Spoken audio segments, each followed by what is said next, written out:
आप देख रहे हैं जी सलाम। मॉस्को में मुनक्किद अफगान पीस काउंसिल के इजलास के बाद अफगानिस्तान में मुसालहत की हल्की सी किरण दिखाई देने लगी है। कॉन्फ्रेंस में रूस, चीन, हिंदुस्तान, ईरान, पाकिस्तान और कतर के अलावा अफगान के अहम सियासी शख्सियात की शमूलियत के सबब इस कॉन्फ्रेंस को काफी अहमियत दी जा रही है। हालांकि अमेरिका के शामिल न होने के सबब सवाल भी उठ रहे हैं। यही वजह है कि मगरबी ममालिक और खुद अफगान हुकूमत इस कॉन्फ्रेंस को लेकर ज्यादा पुरुम्मीद नहीं है। बावजूद इसके ये बात काबिल जिक्र है कि तालिबान के किसी ग्रुप ने पहली दफा बैन अल-अक़वामी सतह की किसी कॉन्फ्रेंस में शिरकत की है। मीटिंग को इस वजह से भी अहमियत दी जा रही है क्योंकि अमेरिका के खुसूसी मंदूब ज़ल्म खलील ज़ाद भी कतर में तालिबान के साथ मुलाकात करने जा रहे हैं। सियासी मुबस्सरीन के मुताबिक तालिबान के मुख्तलिफ धड़े इलाके से अमेरिकी मौजूदगी को खत्म करना चाहते हैं। ये वजह कि बाहमी मुज़ाकरात की बात हो रही है। रूस में कॉन्फ्रेंस का इनेकाद अपने आप में एक बड़ा वाक़या है। वाज़ेह हो कि तालिबान ने पहले ही वाज़ेह कर दिया है कि वो मौजूदा हुकूमत से बातचीत करने के लिए राजी नहीं है, बनिस्बत इसके वो बराह रास्त अमेरिका से मुज़ाकरात करना चाहता है। दोहा में होने वाली मीटिंग इसी हिकमत अमली का हिस्सा है। हमारे साथ इस वक्त शौकत भारती साहब जुड़ गए हैं, खासतौर से आलमी उमूर के माहिर हैं, उनसे हम बात करेंगे। सर, मॉस्को में मुनक्किद इस कॉन्फ्रेंस को आप कितना उम्मीद अफजा मानते हैं और ये किसी लंबी हिकमत अमली का हिस्सा है या फिर कोई वक्ती मफाद इससे वाबस्ता है? शौकत भारती साहब। कोशिश तो ये ठीक की जा रही है क्योंकि कत्ल गारतगरी बढ़ती चली जा रही है जी। कल रात में भी अटैक हुआ है, उसमें भी 15-16 लोग मारे गए हैं। आज ये दिन में जो है हेरात के में एक डिस्ट्रिक्ट है, उसके गवर्नर को मार दिया गया है। तो ये कत्ल गारतगरी जो बढ़ती चली जा रही है। दूसरी बात जो है, सीरिया की तरफ से जो आईसिस के लोग हैं वो पूरे तरीके से फिर अफगानिस्तान को अपना अड्डा बनाने के चक्कर में लगे हुए हैं। तो अब इन सारी बातों को देखते हुए अगर बैठकर कोई मसालियत, कोई बातचीत हो जाती है तो ज्यादा बेहतर है, क्योंकि बहुत दिनों से कत्ल गारतगरी और खुरेजी बढ़ चुकी है। लेकिन जो तालिबान का अपना जो एजेंडा है, सेट एजेंडा है, जिस तरह से वो उसको क्या नाम अपने ढंग की खिलाफत जो आईसिस टाइप की लाना चाहते हैं, वो अगर उस एजेंडे को नहीं छोड़ेंगे तो इसमें कोई हल नहीं निकल पाएगा। और मे बी पॉसिबल कि चूंकि अब इसमें चाइना भी इन्वॉल्व हो रहा है, रशिया भी इन्वॉल्व हो रहा है, तो इसको एक वार्निंग की तरह भी उनको देखना पड़ेगा, क्योंकि ये जो कॉरिडोर बना रहे हैं, चाबहार बना है, सब कुछ बना है, तो इसको आगे चल के ये डिस्टर्ब ना करें, तो ये भी ना कह सकें कि इनको एक चांस नहीं दिया गया है। और अमेरिकन के साथ में जो इनका प्रॉब्लम है उसको भी वहां के ऊपर सॉल्व करने की कोशिश की जा रही है कि इसको सॉल्व कर लिया जाए। तो जिस तरह से आप देख रहे हैं कि सीरिया के अंदर रशिया वगैरह, टर्की वगैरह नेगोशिएशन से काम चला रहे हैं, वैसे ही ये नेगोशिएशन टेबल पर बुलाया गया है। और अभी इससे बहुत ज्यादा उम्मीद रखनी जो है फजूल है, लेकिन यह है कि ये प्रोसेस शुरू हुआ है, ये अच्छा है प्रोसेस। लेकिन तालिबान के खुद इतने धड़े हैं और इन सब की वफादारियां भी अलग अलग मुल्कों से वाबस्ता हैं, क्या ये मुमकिन है कि ये सभी एक प्लेटफॉर्म पर जमा हो? बहुत मुश्किल सी बातचीत है। आज भी देखिए पाकिस्तान में इनका जो मुल्ला उमर का बहुत ही करीबी समीउल हक जो था, उसका मर्डर हो गया, मार दिया गया वो। तो ये जो सारा खेल चल रहा है, इनमें आपस में भी काफी, तालिबान के अंदर भी काफी रिफ्ट फैल चुके हैं और इक़्तिदार के लिए, एक दूसरे की पावर के लिए इनके यहाँ स्ट्रगल चल रहा है। तो इनसे उम्मीद रखना, देखिए जब किसी के पास दुनिया के साथ चलने का तरीका होगा तो उनको आप वो कर सकते हैं, लेकिन जब ये दुनिया के साथ चलने के लिए तैयार नहीं होंगे तो दुनिया तो इनके साथ नहीं चल सकती। ये है दिक्कत।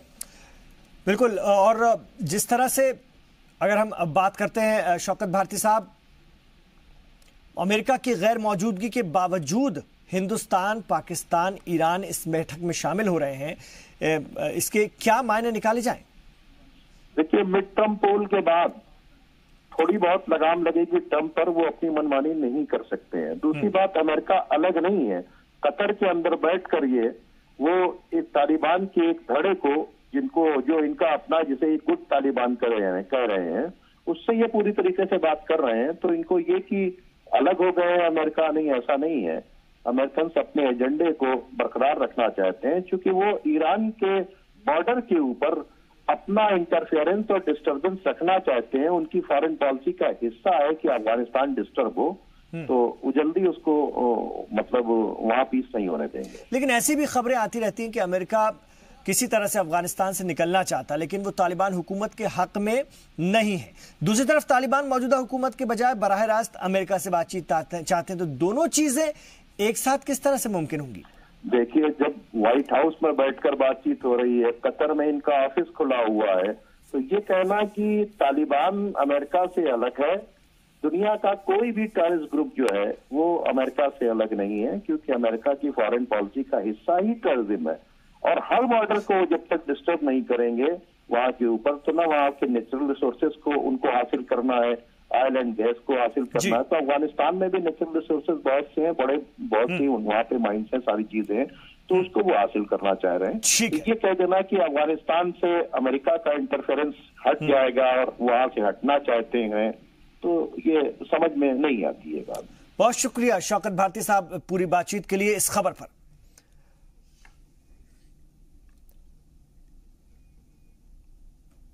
सोमालिया की राजधानी मोगादिशु में मुख्तलिफ मकाम पर हुए बम धमाकों में मरने वालों की तादाद 20 हो गई है। हमले में 15 से ज्यादा अफराद शदीद तौर पर जख्मी हुए, जिनमें से कुछ की हालत तशवीशनाक बताई जाती है। पुलिस के मुताबिक पहले 2 हमले CID ऑफिस के करीब वाक़ होटल सहाफी के बाहर हुए। हमलावरों ने होटल के बाहर पार्क की गई 2 कारों को धमाके से उड़ा दिया। धमाका इतना शदीद था कि आसपास की फिजा स्याह धुएं से तारीक हो गई। होटल गार्ड्स और CID एहलकारों ने जवाबी हमले के जरिए हमलावरों के पर काबू पाने की कोशिश की और इन धमाकों के 20 मिनट बाद ही शहर के मसरूफ तरीन इलाके में तीसरा धमाका हुआ और मरने वालों में आम शहरी और होटल मुलाजमीन शामिल है। धमाके के पास में खड़ी गाड़ियों में भी आग लग गई धमाके से और मकामी पुलिस अफसर के मुताबिक दहशतगर्दों के निशाने पर होटल था। अभी तक किसी भी तंजीम ने हमले की जिम्मेदारी नहीं ली है, लेकिन कयास लगाए जा रहे हैं कि हमले के पीछे अल-कायदा से वाबस्ता अल शबाब ग्रुप है उसका हाथ हो सकता है। वाज़ेह है कि गुज़िश्ता कुछ सालों से अल शबाब राजधानी के मुख्तलिफ इलाकों को निशाना बनाता रहा है।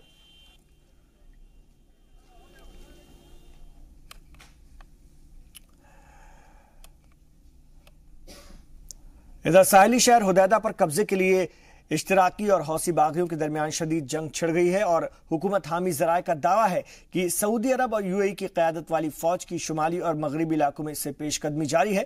नेशनल आर्मी का दावा है कि हौसियों को पसपाई के लिए मजबूर किया जा चुका है। गैर मुल्की न्यूज एजेंसी ने मकामी हॉस्पिटल के हवाले से खबर दी है कि गुज़िश्ता 24 घंटे के अंदर 100 से ज्यादा हौसी और 22 इत्तेहादी फौज के जवान हलाक हो चुके हैं। वाज़ेह कि गुज़िश्ता 1 नवंबर से दोनों जानिब से होने वाले हमलों में तेजी आ गई है और इस दौरान अब तक तकरीबन 400 अफराद जा बहक हो चुके हैं। ये शहर स्ट्रेटेजिक लिहाज से काफी अहम है। 2014 से इस शहर पर हौसियों का कब्जा है।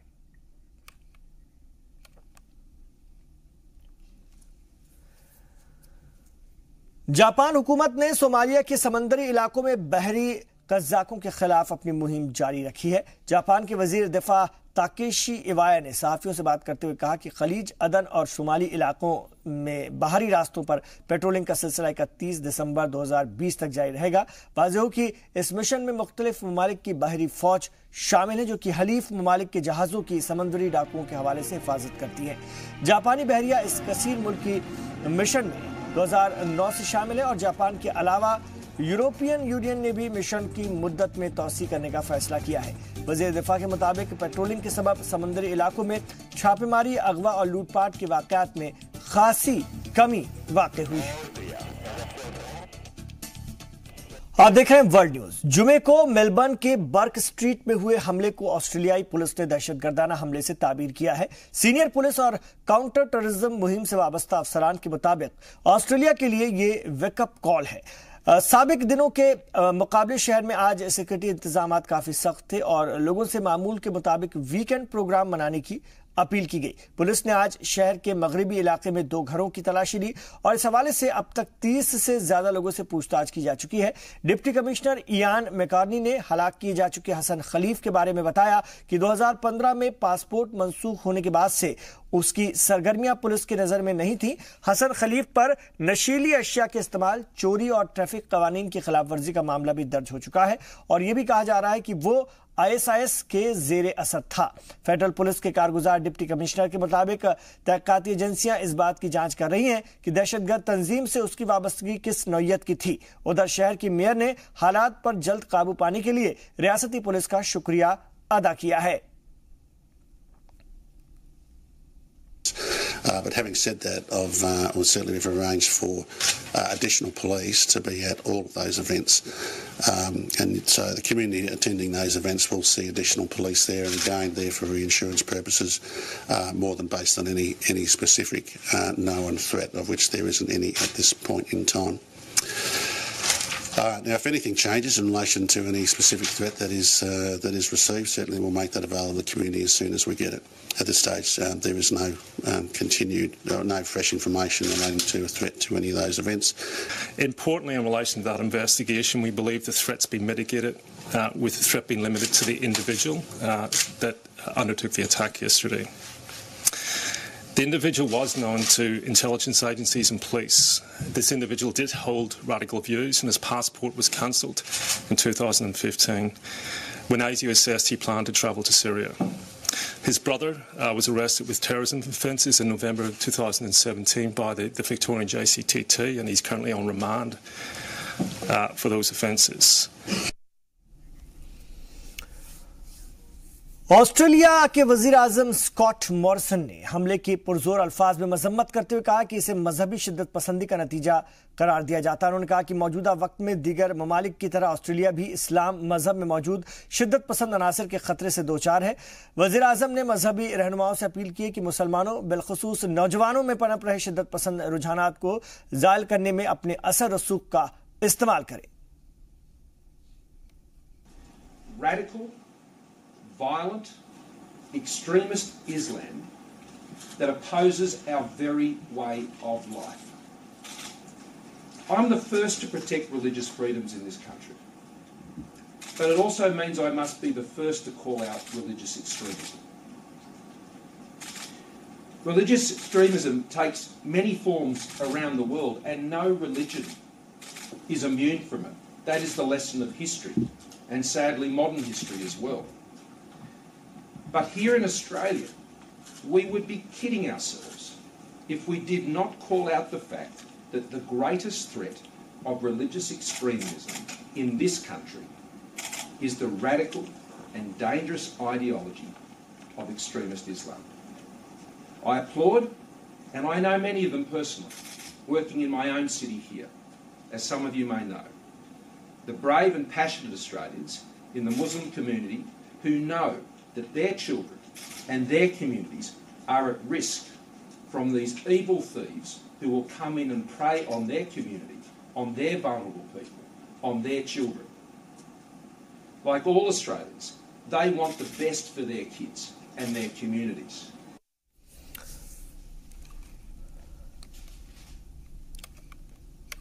आगे बढ़ते हैं और बात करते हैं एक रोज कबल कैलिफोर्निया की। अगर हम बात करते हैं, एक रोज कबल हसन खलीफ अली नामी एक शख्स ने गैस बॉटल से भरी अपनी गाड़ी सिटी सेंटर में दौड़ा दी थी। बाद में उसने 3 लोगों पर चाकू से हमला करके उन्हें जख्मी कर दिया था। इसमें कि एक 74 साल का बुजुर्ग जिसकी की मौत हो गई थी। बाकी जख्मियों की हालत खतरे से बाहर बताई जा रही है। पुलिस की जवाबी कार्रवाई में हमलावर हसन खलीफ भी बुरी तरह से जख्मी हुआ था। बाद में उसने अस्पताल में दम तोड़ दिया।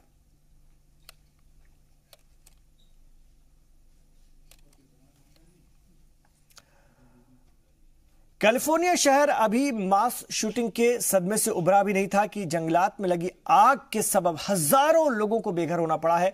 लॉस एंजल्स के शुमाल मगरिब में वाक़े वेंचुरा काउंटी में तकरीबन 75,000 लोगों को महफूज मकाम पर शिफ्ट होने को कहा गया है। वाज़ेह हो कि गुज़िश्ता बुध को अमेरिकी बहरिया के एक साबिक एहलकार ने बेदरेक गोलियां चला करके 12 अफराद को हलाक कर दिया था। पनाहगुज़ीन सेंटर में मकामी लोगों को आग के असरात से बचने के लिए मास्क वगैरह दिए गए हैं। एहतियात के तौर पर इलाके के तमाम स्कूल बंद कर दिए गए हैं। मकामी मीडिया के मुताबिक समंदरी इलाके मालिब्यू में आबाद लोगों को महफूज मकाम पर मुंतकिल होने को कहा गया है। लॉस एंजल्स काउंटी का कुछ इलाका भी मुतासर हुआ है। फायर महकमे ने यहां भी लोगों के दूसरे इलाकों में शिफ्ट होने की हिदायत दी है।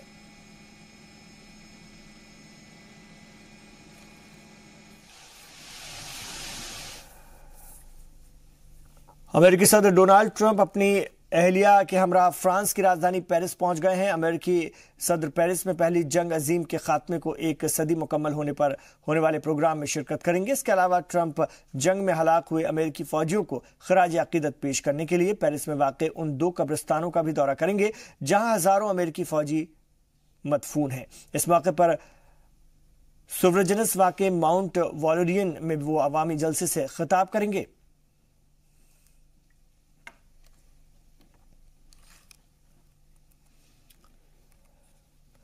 इधर यूरोप में इस वक्त पहली जंग अजीम के खात्मे की 100 साला तकरीब की तैयारियां चल रही हैं। फ्रांसीसी सदर एमेनुएल मैक्रोन गुज़िश्ता 6 दिनों से वर्ल्ड वॉर मेमोरियल टूर पर थे और दौर के आखिरी मरहले में उन्होंने शुमाली फ्रांस में वाक़ पेरून में क़याम किया। इस दौरान फ्रांसीसी सदर ने यहाँ के तारीखी अजायब घर द हिस्टोरिकल डीला ग्रांडे गुएर की डी पिरोन यानी great war history museum of पेरून का दौरा किया और मौजूदा वक्त में मशहूर और मारूफ मौरखों से जंग अजीम के हवाले से तबादला ख्याल किया। वाज़ेह है कि पहली जंग अजीम के दौरान ये शहर शुरुआती मोर्चे के तौर पर इस्तेमाल हुआ था और जंग अजीम की तारीख का मुताला करने वाले मौरखीन और दानिश्वर अक्सर यहाँ पर आते रहते हैं। यहाँ पर वाक़ आलमी तहक़ीक़ी सेंटर में फ्रांस, अमेरिका, जर्मनी और इंग्लैंड के रिसर्च स्कॉलर जंग की नफ्सियात के मुख्तलिफ गोशों को समझने की कोशिश करते हैं।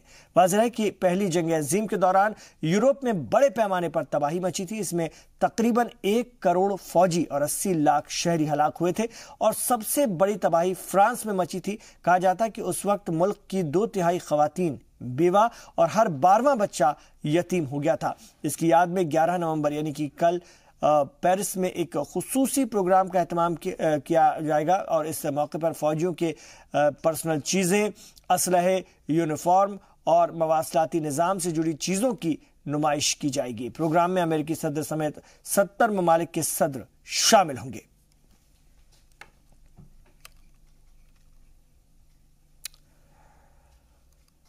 मुहाजिरीन का एक ग्रुप जो कि अपने काफिले से अलग हो गया था, अब दोबारा अमेरिकी सरहदों की जानिब रवाना हो गया है। मुहाजिरीन का एक काफिला गुज़िश्ता चंद दिनों से मैक्सिको शहर में वाक़ स्पोर्ट्स कॉम्प्लेक्स में पनाहगुज़ीन था और बसों और ट्रकों के जरिए मुहाजिरीन को यहां से दोबारा रवाना किया गया। मुहाजिरीन की रवानगी उस वक्त हुई जबकि अमेरिकी सदर ने एक दिन कबल ही इस एलामिये पर दस्तखत किए थे जिसकी रौ से अमेरिका की जुनूबी सरहद से 90 दिनों के लिए मुहाजिरीन के दाखिले पर पाबंदी आयद की गई थी।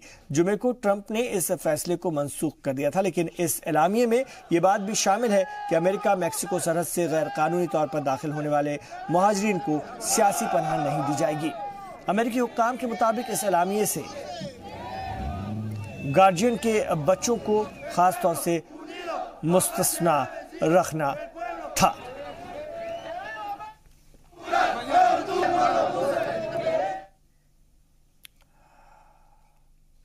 आगे बढ़ते हैं और अगली खबर का रुख करते हैं वर्ल्ड न्यूज में। जुनूबी सरहद से दाखिल होने वालों को खास तौर से सियासी पनाह नहीं देने के फैसले के खिलाफ अमेरिकी सिविल लिबर्टी यूनियन ने अदालत से रुजू करने का ऐलान किया है। फैसले को गैर आईनी बताते हुए ACLU ने कहा है कि सदर और उनकी कैबिनेट को अमेरिकी कानून की खिलाफ वर्जी की इजाजत नहीं दी जा सकती और एसयूएल ने ट्वीट करके कहा है कि यूनियन अमेरिका इंतजामिया से अब कोर्ट में मुलाकात करेगा।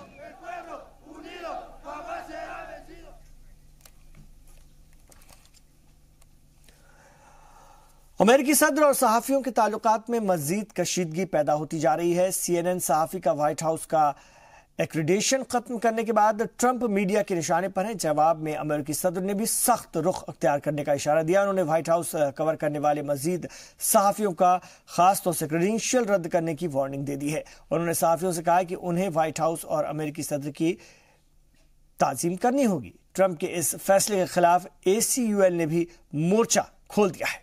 आप देख रहे हैं वर्ल्ड न्यूज। जमैका का बोइंग 757 हादसे का शिकार होने से बच गया। वेस्ट इंडियन जजीरा नुमा मुल्क का ये जहाज कनाडा के शहर टोरंटो जा रहा था, लेकिन तकनीकी खराबी के सबब इसे जॉर्ज टाउन गयाना के इंटरनेशनल एयरपोर्ट पर ही इमरजेंसी लैंडिंग करानी पड़ी। जहाज में 120 मुसाफिर और 8 क्रू मेंबर सवार थे। उड़ान के फौरन बाद ही पायलट को हाइड्रोलिक सिस्टम में खराबी का पता चल गया।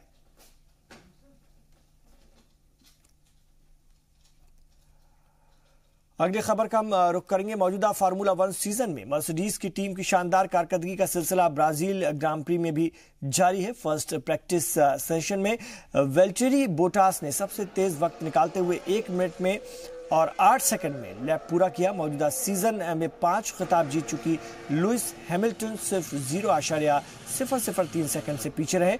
वाज़ेह है कि मौजूदा सीजन में सिर्फ 2 रेस बाकी हैं। टीम कंस्ट्रक्टर पॉइंट टेबल में इस वक्त मर्सिडीज की टीम सरे फेहरिस्त है।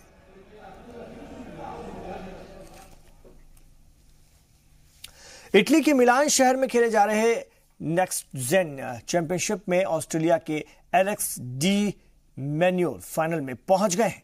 सेमीफाइनल में मैन्योर ने स्पेन के जायोम मोनार को 5 सेटों के सख्त मुकाबले में शिकस्त दी और नेक्स्ट जेन टूर्नामेंट में 1 सेट में 6 के बजाय खिलाड़ियों को 4 सर्विस मिलती है। पहले सेट में मैन्योर को टाई ब्रेकर में शिकस्त का सामना करना पड़ा। अगले 2 सेटों में जीत करके उसने बढ़त बनाई, लेकिन चौथे सेट में वो फिर टाई ब्रेकर में पिछड़ गए। फैसला कुन सेट में मैन्योर ने आसानी से जीत दर्ज की। मैन्योर ने यह मुकाबला 3-4, 4-1, 4-1, 3-4, 4-2 से जीता है।